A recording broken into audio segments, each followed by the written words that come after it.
and be glad in it. I'm so glad that you're joining us for our online worship this morning at Birmingham First, and this morning from our sanctuary yet again. It's so good to connect with you in this sacred space together. This has been a time of great transitions in our world, change that is happening all around us, and difficult conversations. And it's good to be in this place, together with you, as we share in this holy moment of worship. It's been a time of change and transition in our church as well. And this week, we honor and give thanks to Pastor Lindsay for her 8 years of service among us. She and her husband, John, and their family are preparing to move to Brighton in the coming days. But we want to take a moment today to celebrate the many lives that she's impacted and the ministry that she's shared among us, and to offer our blessings to her as she and John and their family transition at this time in ministry. We now turn to her to bring us a word for one another as we share in this morning. Good morning, church. It's great to be with you in worship this morning. I'm Pastor Lindsay, and it has been a joy to be one of your clergy for the past 8 years at Birmingham and Berkeley First. On this last Sunday, it is a little bittersweet. It's hard to say goodbye to a dear congregation that I have come to love so greatly. I give God great thanks and praise for the opportunity that we've had to know one another and to serve together in ministry. I hold fond memories in my heart and count you amongst my greatest blessings. At Birmingham and Berkeley First, I truly have seen you be a congregation that has embraced the example of Jesus, to be a congregation that welcomes all people, to be a congregation that seeks to know Jesus and love Jesus and serve Jesus with their whole hearts, a place that's transforming the world and changing lives. Thank you for the opportunity to be one of your clergy. Thank you for inviting me in to be a part of this beautiful community. It has been a great privilege and joy to officiate weddings and to visit your loved ones in the hospital, or to serve as a clergy at a funeral for your family. It has been a great joy to be one of your confirmation leaders and youth group counselors, to be a small group Bible study teacher. It has been a privilege to be one of your clergy, to preach on Sunday mornings, and to work together in serving in mission. Thank you for the blessings to have gotten to know you and to serve together in ministry. I hope after worship today, if you're able, that you can stop by the church at 11 o'clock. We're going to have a little drive-by celebration. I would love to say hello and say goodbye and have a chance to share some blessings. It simply is a drive-by celebration. We'll be able to greet one another from our cars. Hope if you're able, you'll stop by. Thank you, church. Thank you, thank you, thank you. I cannot say it enough.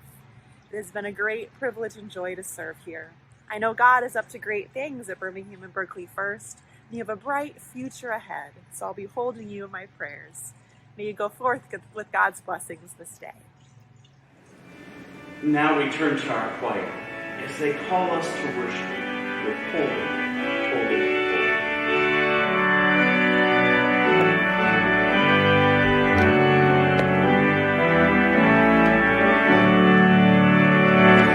Holy,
God's presence in this sacred space on this beautiful morning.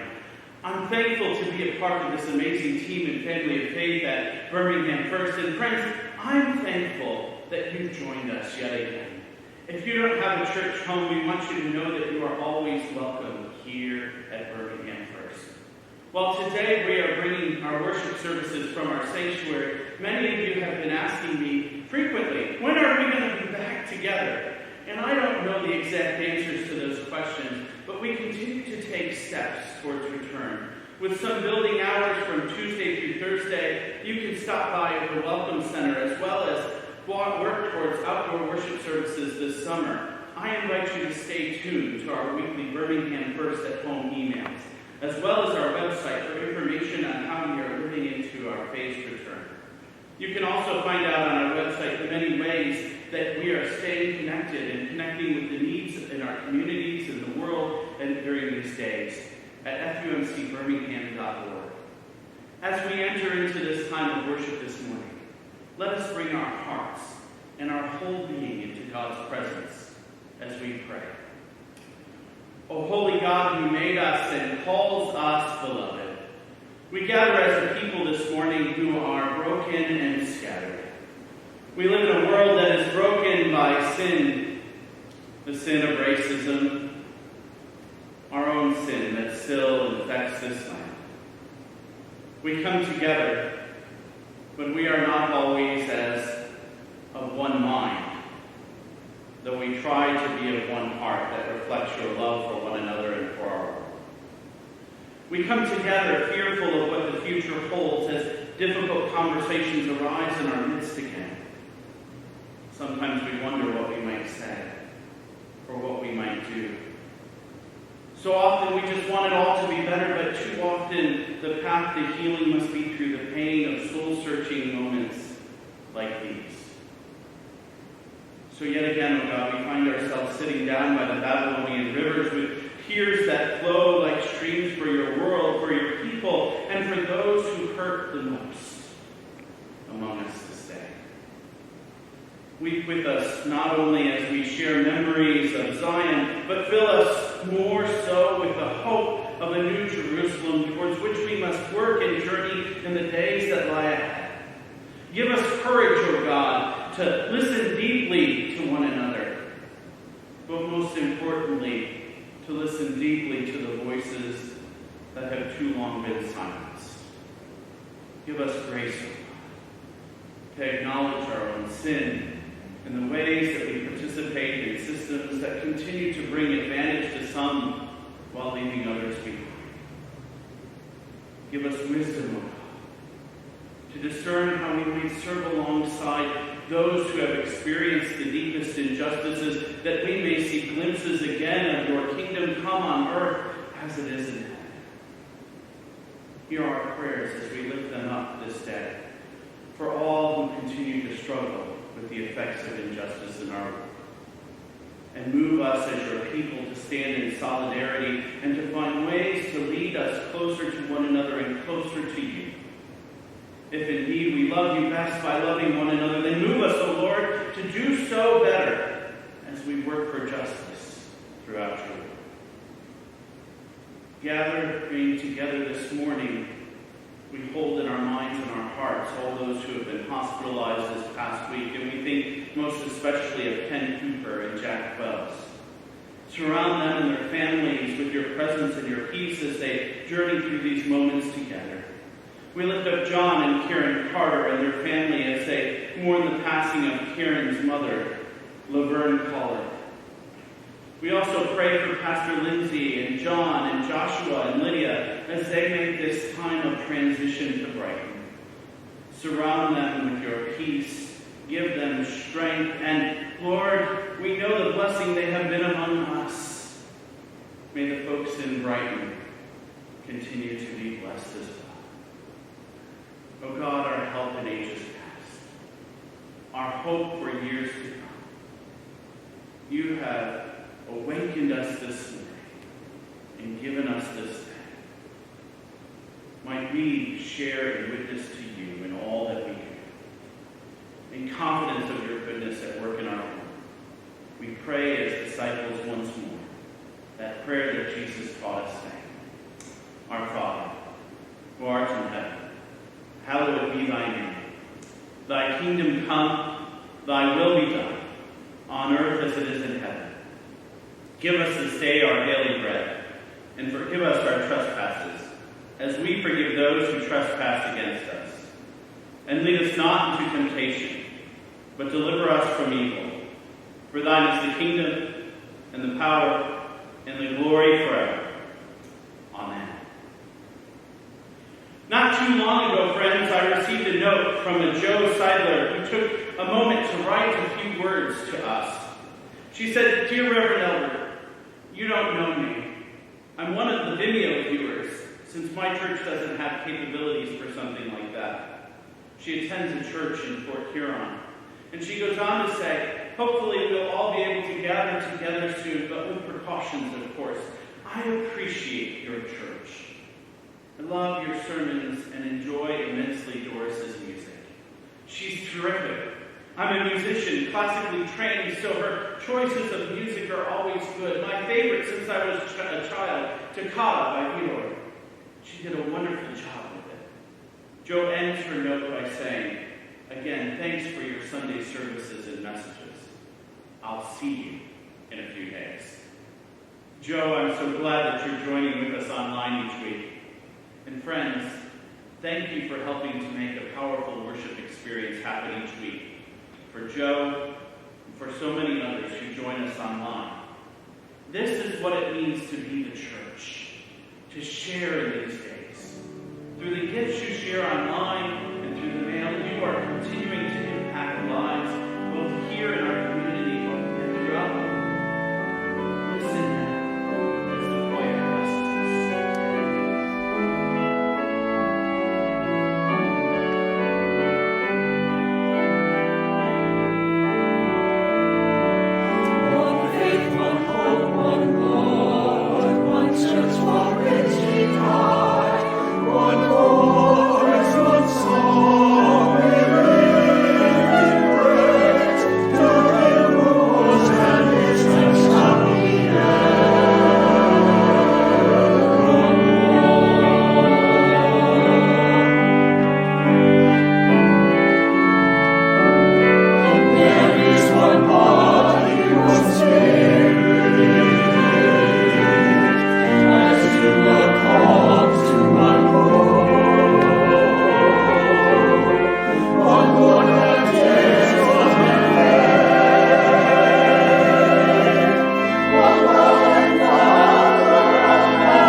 Hello, I'm Erin Frislovich, and today I'll be reading Esther 4, 6-16. Hathach went out to Mordecai in the open square of the city in front of the king's gate, and Mordecai told him all that had happened to him, and the exact sum of money that Haman had produced to pay into the king's treasuries for the destruction of the Jews. Mordecai also gave him a copy of the written decree issued in Susa for their destruction, that he might show it to Esther, explain it to her, and charge her to go to the king to make supplication to him and entreat him for her people.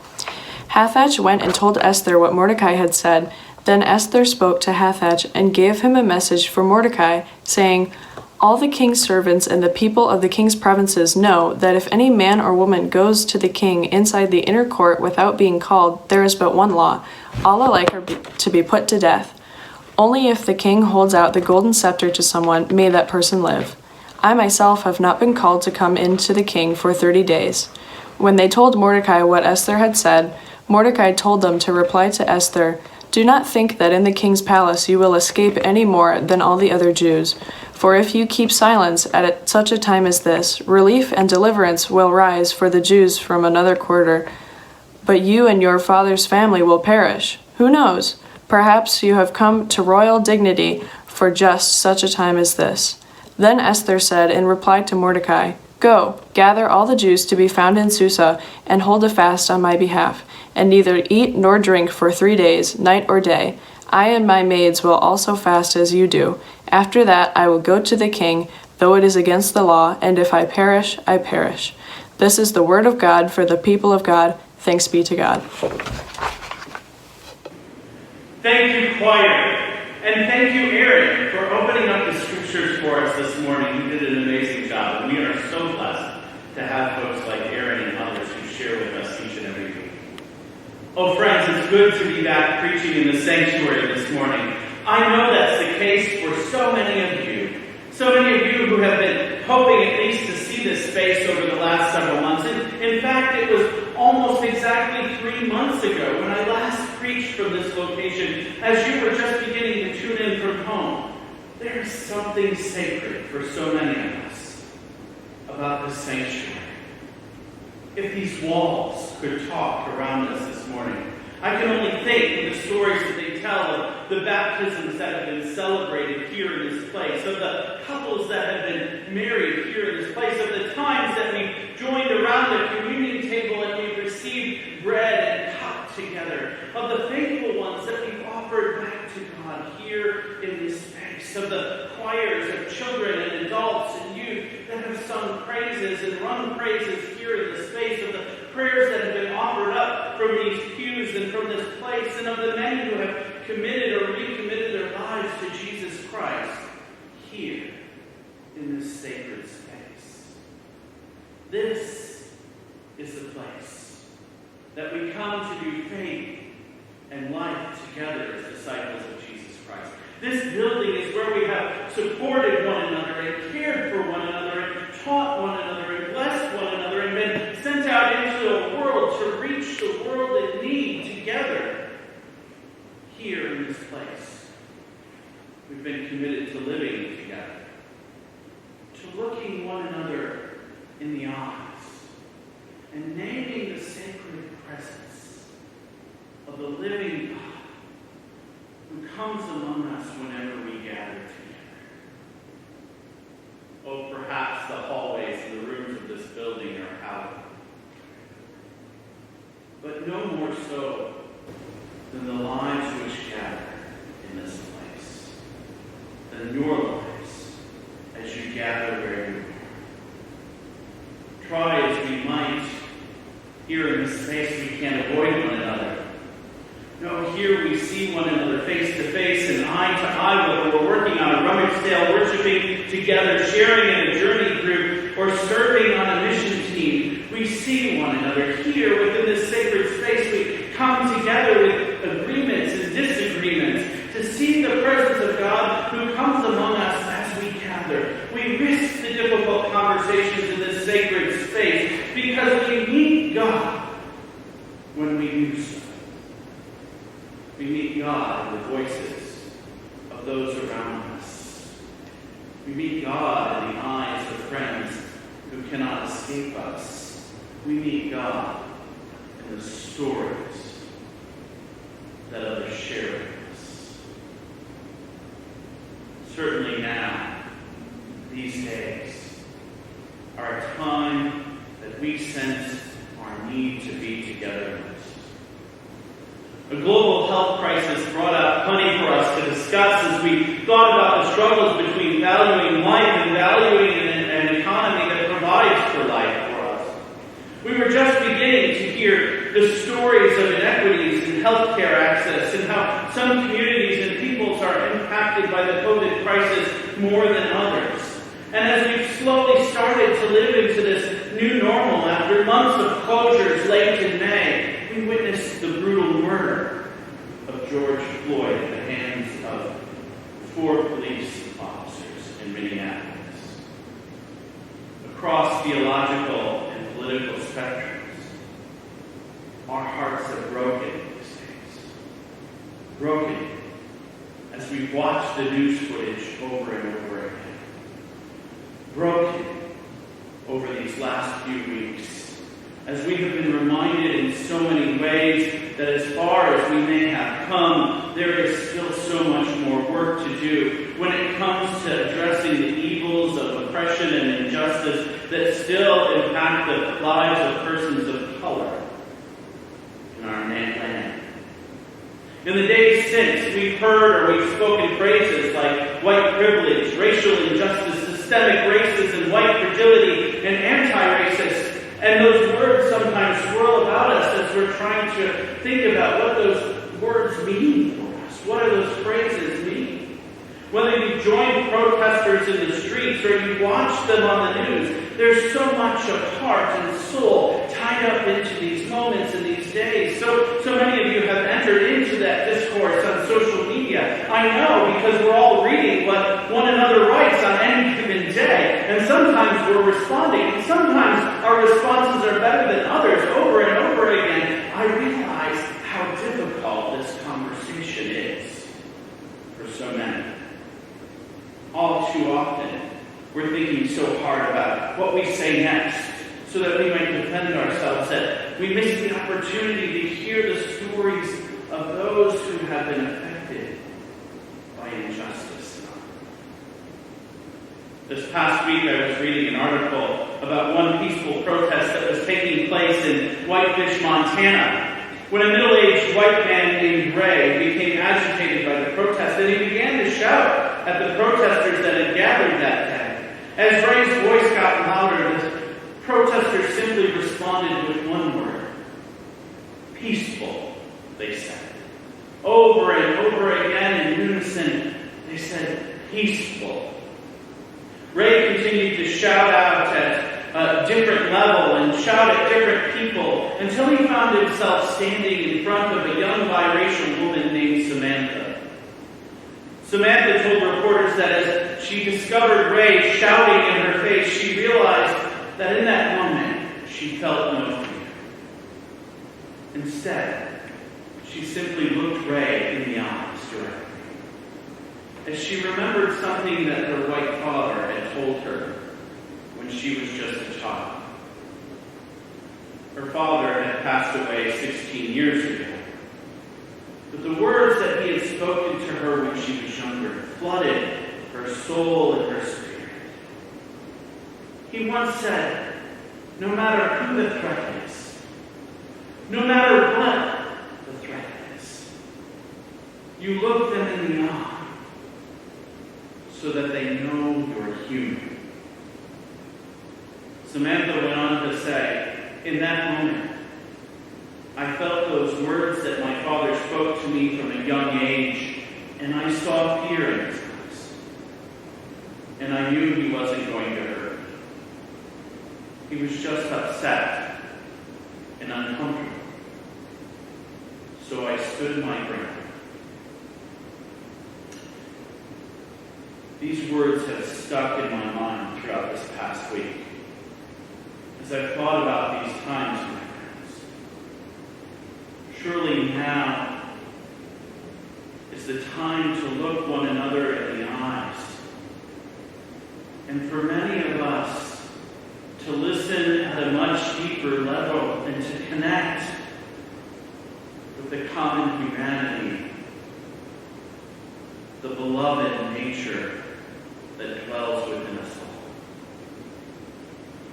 When difficult and uncomfortable conversations about racism and the part that we might knowingly or unknowingly play and its continuance arise for us, what fears might we bring to that conversation that make us want to just end the conversation and walk away, to step away because it's just too much?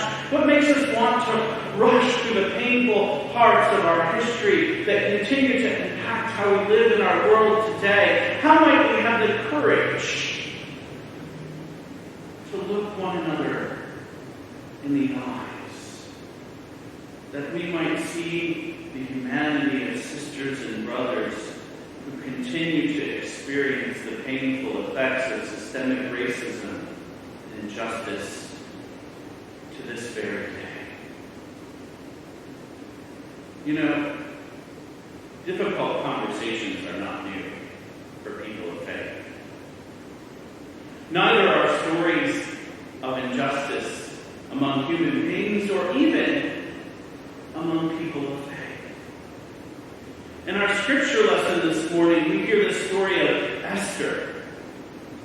Hadassah was her Hebrew name. You might remember that Esther had risen to be queen to the Persian king Xerxes I, thanks to her uncle Mordecai, who put her forward at just the right time. Yet no one knew that Esther's ancestry was Jewish as she rose to the power, to the throne, to being queen. One day, one of the king's nobles named Haman walked by the king's gate, and he noticed that everybody else would sort of bow or bend a knee towards him. Everybody else, that is, except one man. That one man was Queen Esther's uncle, Mordecai. Upset by Mordecai's lack of respect and reverence, Haman conspired to kill all of the Jews in the land.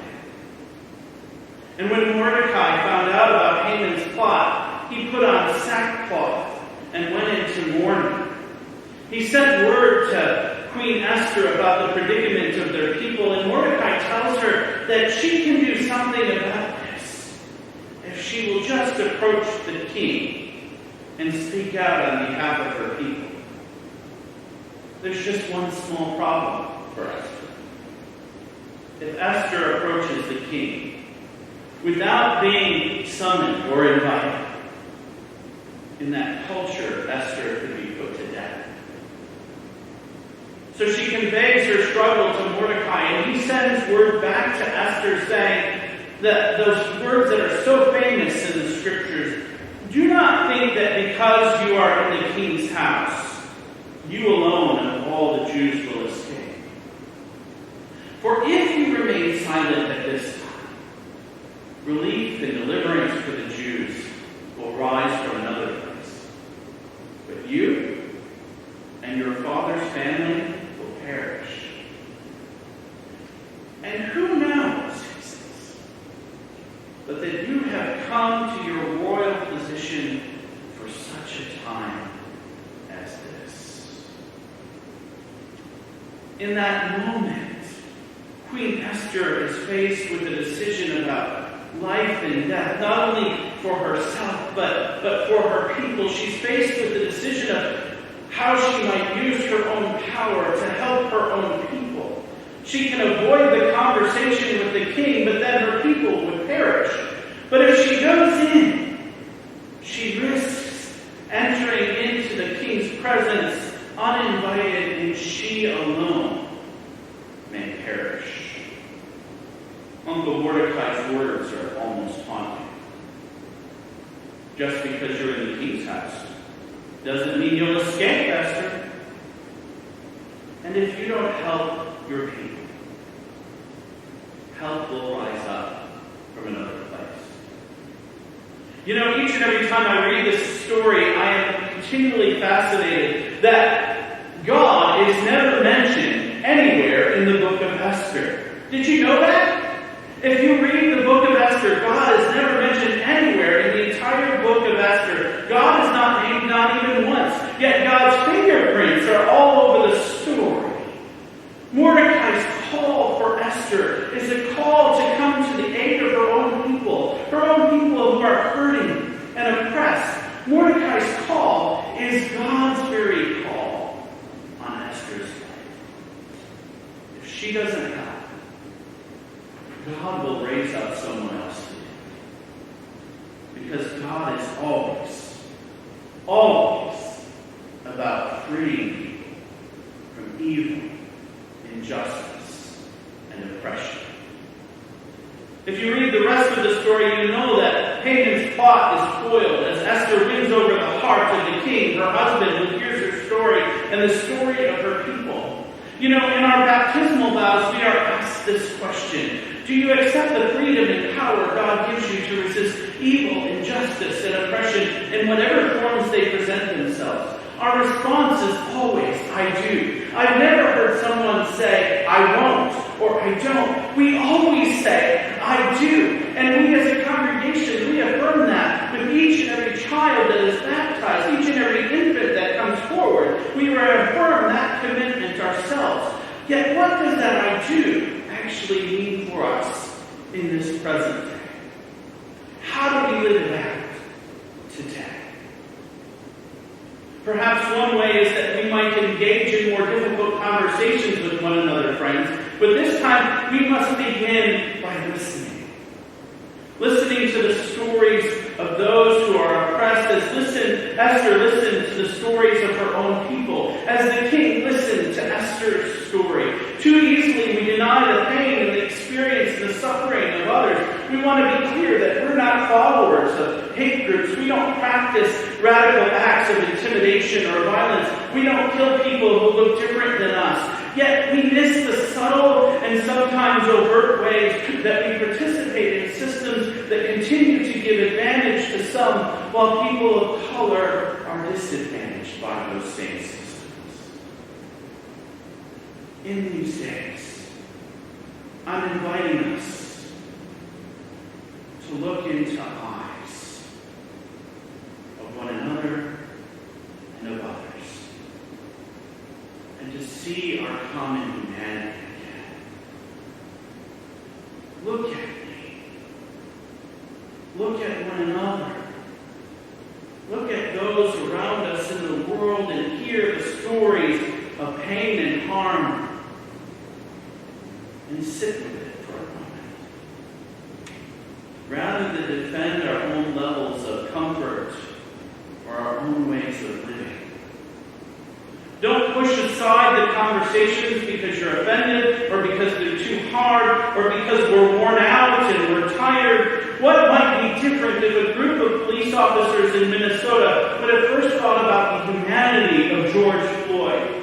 What if just one of them would have heard his cries for his mother and his pleas for help and been moved to act to do something different? What if they would have recognized the soul that was behind the eyes that were staring out at them that day? The human that God has named beloved. What might be different today, my friends?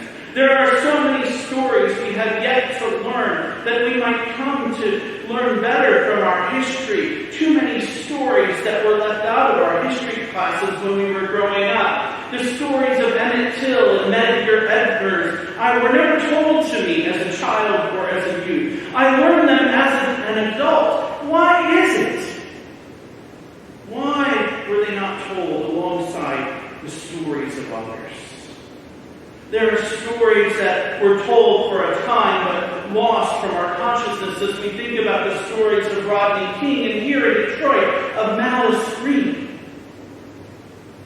Those stories I heard growing up. But so easily we forget.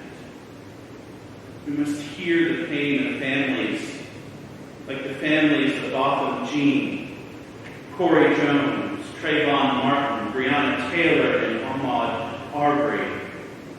Lord, may we never forget the story and the images that we saw of George Floyd while holding in mind the stories of so many others whose brutal deaths were not caught on video for the world to see. Yeah, my friends, there's a lot of pain to those stories. These are difficult conversations about who we are, where we've been, and where we're headed. But telling the stories, hearing the truths, yeah, it involves risks. We will risk who we thought we were, that we might become who God calls us to be. Difficult conversations come with some risk, even risking our lives in life as we know it, that we might live the life that we are called to live in Jesus Christ. The other day, I tuned in as Beth Torrey was reaching out from our Children and Family Ministries area here at Birmingham First. She was reaching out to families who are asking questions in these days about how they have these conversations with their kids, how they teach and lead and help their children as these conversations are swirling about us. And Beth Torrey and her husband Eric have an amazing story. A story of adoption that has grown their family. It's such a beautiful story. And two of those adoptions were of African American daughters that have come to be a part of their family and their lives. And as she reached out to us, she invited us to hear not simply their stories, not simply her story or your story or mine, the stories of so many others. Stories that you can hear through our website when you check out what's happening with our families and children's ministry here at Birmingham First. Perhaps you might grab a book, friends. I put several of them on my reading list, including White Fragility by Robin DiAngelo. Whatever it is you might do these days, do something. Grab a book. Listen to the stories of others.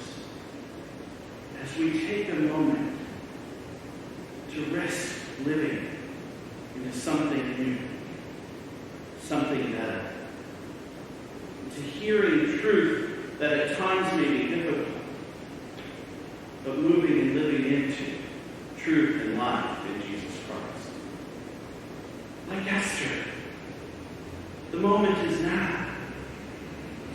Do we have the courage to risk it all? What fears will hold us back? Might we perish, perhaps? But if we perish with one another. Or do we yet believe in the one who brings life?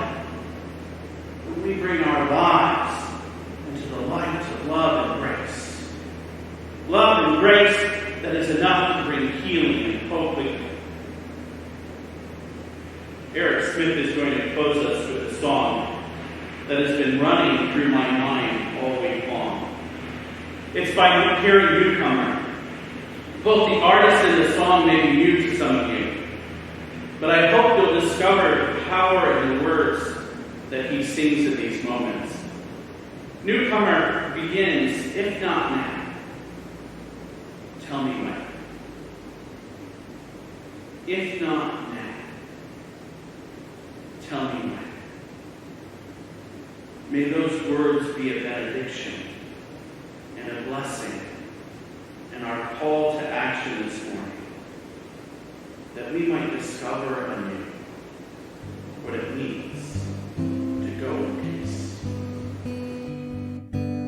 If not now, tell me when. If not now, tell me when. We may never see this moment or place in time again. If not now, if not now, tell me when. I see sorrow and trouble in this land. I see sorrow and trouble in this land. Although there will be struggle, we'll make the change we can. If not now, if not now, tell me when.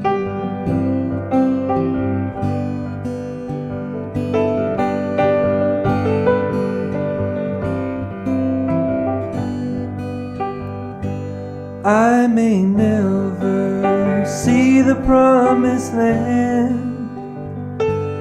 I may never see the promised land, and yet we'll take the journey and walk hand in hand. If not now, if not now, tell me when. So we'll work till it's done, every daughter, every son, every soul that ever longed for something better.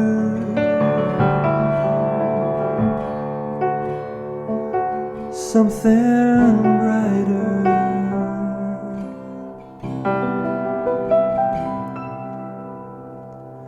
It will take a change of heart for this to mend. It will take a change of mind for this to mend. But miracles do happen every shining now and then. If not now, if not now, tell me when. And yet we'll take the journey and walk hand in hand. If not now, if not now, tell me when.